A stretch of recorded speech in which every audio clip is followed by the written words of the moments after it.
What's good, YouTube? It's me, boy Squid, back in another Squid video. We talked about the best decks post Phantom Nightmare the other day, but now let's take a look at the best hand traps, because this is going to be a very hand trap oriented format with Fire Kings and Snake Eyes being as explosive as they are. You definitely do have to play hand traps in order to stop them, and we have a list of hand traps here in the 4 categories. We have likely staple, meaning that you're probably going to main deck this. Playable, which means it could be main decked in the right deck, here and there. Experimental, which is more like, cards that might be decently good in the niche scenarios, or if the metagame happens to evolve to a certain niche interaction that always comes up, then the hand traps might be relevant. And then horrendous, which is basically like, just put them back in your binder until they're actually remotely playable.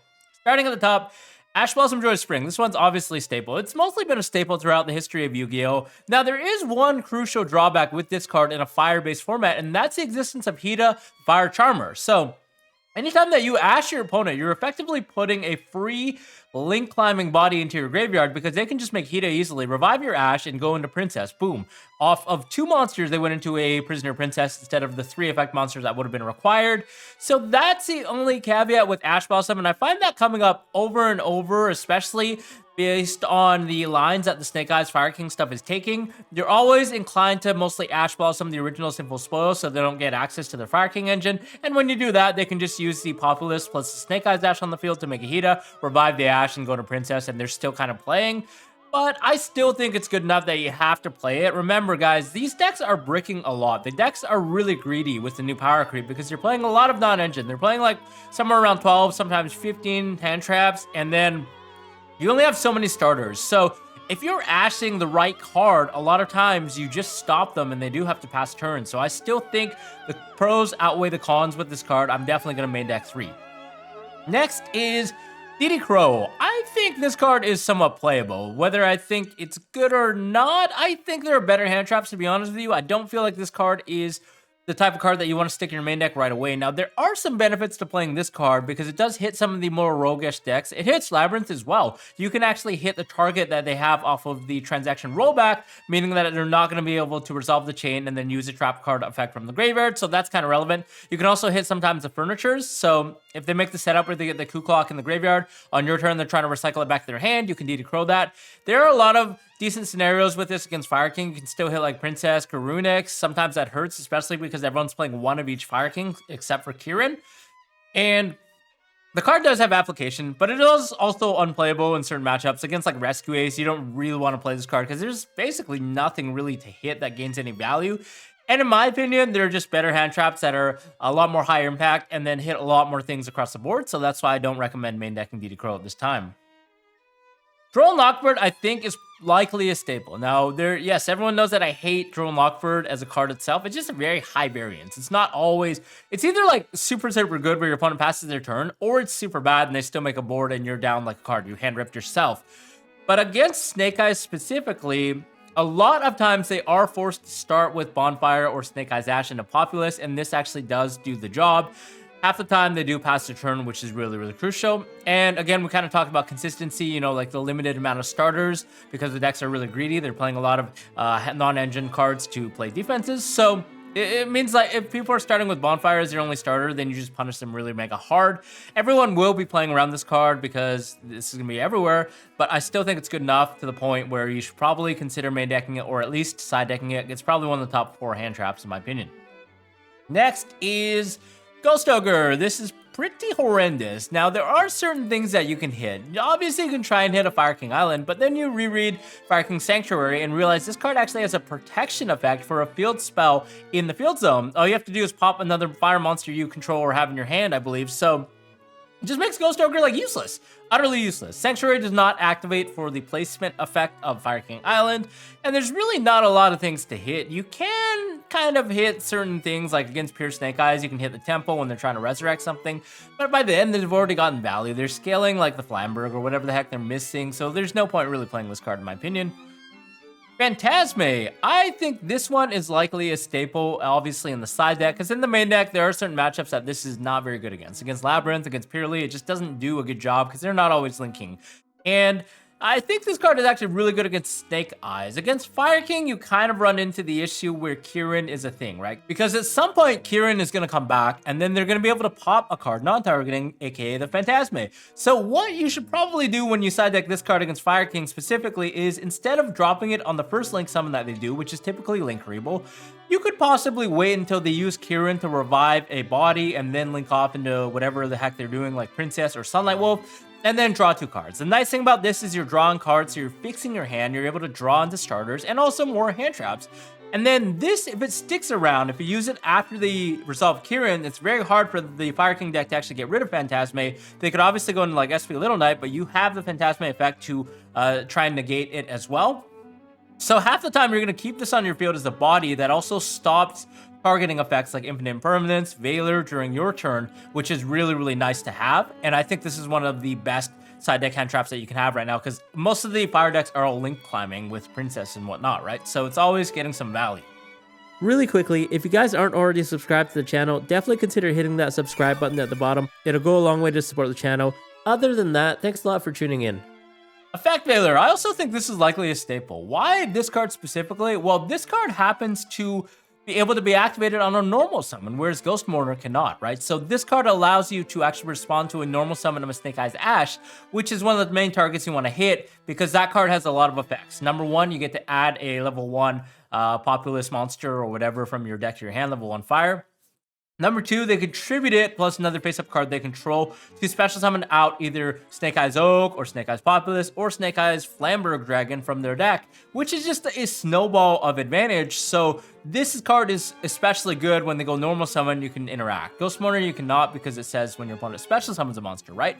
Which is why Ghost Mourner, in my opinion, is probably between experimental and horrendous.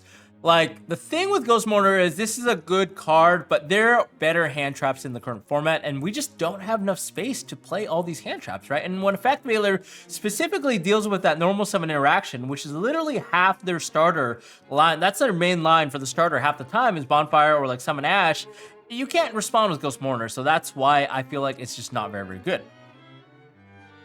Reaper, I think, is honestly horrendous. Now, I've seen some people kind of practice and play around with it as an experimental card because you can hit things like Prisoner Princess, but the fire monster, the deck does not care about Princess, okay? Princess is just an added benefit. There's so many things that the deck can always do without Princess. They can always put up a bunch of negates, you know, IP Masquerena, Appaloosa, they have Garunix in the graveyard, to the point where you're literally hand-ripping yourself.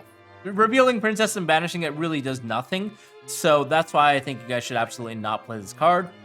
But yeah, they're definitely better hand traps. Nibiru, I would say, is likely staple. This is probably one of the high staples because of the fact that this card is very powerful against both Snake Eyes and Fire King. I know a lot of people are saying, oh, it doesn't stop them. They can still keep playing. You know, Nib doesn't do anything. But that's a lie, because this specific card, when used at the right moment, prevents them from actually putting up the full end board that they would have put up. A lot of times, if you can catch them off guard on the Princess, if a Resolved Princess brought something back and you can drop the Nib here, that means they're not going to be able to make another Princess and use the effect because it's a hard ones per turn, right? So even if they have Flamberg Dragon on the table, which is the main reason to play around Nib, they special summon back 2 bodies. With the Nib token and the 2 level 1s, there's not a lot they can actually make, okay? Because the Princess is resolved, so there's no way for them to link climb into Princess.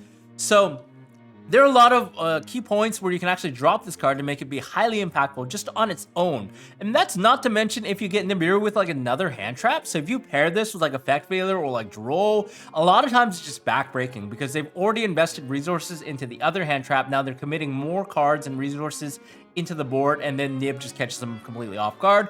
Going first, it's decent as well because you put up a board, your opponent tries to push through, and you have the Nibiru. It's always a clutch card. I actually think this card is one of the top 3 hand traps right now, guys. Everyone's saying, I've seen some people say it's bad online, but don't be fooled. This card is actually insane. Infinite Impermanence. This one is also a likely staple. I especially like this card better than Mailer, obviously, because you can use it on your turn when you draw it as your 6th card. And on top of that, it doesn't trigger Triple Tactics Talent because it's not a monster effect. And it's very, very powerful when you use it again on the Snake Eyes Ash. A lot of times you can also use this in the draw step if you're playing against something like Purely where they're summoning monsters out in the draw phase. And it's just the type of card that just does a lot on its own if you're using it on the right thing. So I love this card.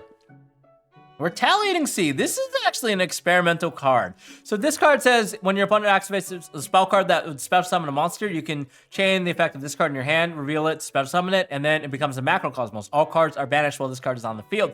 It's quite nice when you're chaining it to something like an original Simple Spoils, but then I realized that Fire Kings can easily pop it with the right cards like SP Little Knight. So SP Little Knight being in existence allows them to get rid of it really, really easily. So unfortunately, SP makes it so this card is not that great, but potentially combined with other hand traps, I could see it get some value. Unfortunately, there's nothing to search with it as well if it gets popped. In the OCG, you can search for Maxi, which is busted, but in the TCG, there's nothing really like worth your salt to search for, like another C. So it's an experimental card. Maybe you guys can prove me wrong on that and see if it's any good. No material. This one was randomly in this list, but I think it's pretty horrendous. It doesn't really stop anything. I mean, you can try using it on like a Snake Eyes Populous, but then they can just send it to the graveyard with the Snake Eyes Ash to tribute and summon out like a Flamberg. It really just doesn't hit anything in meta. I don't think this card is just any good right now. D-Shifter.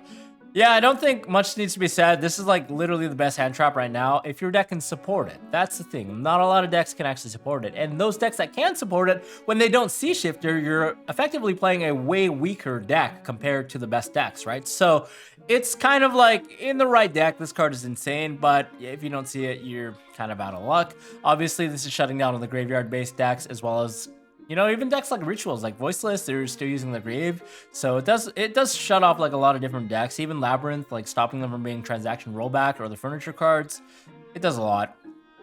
Skullmeister is a bit of an experimental one. I think between experimental and playable.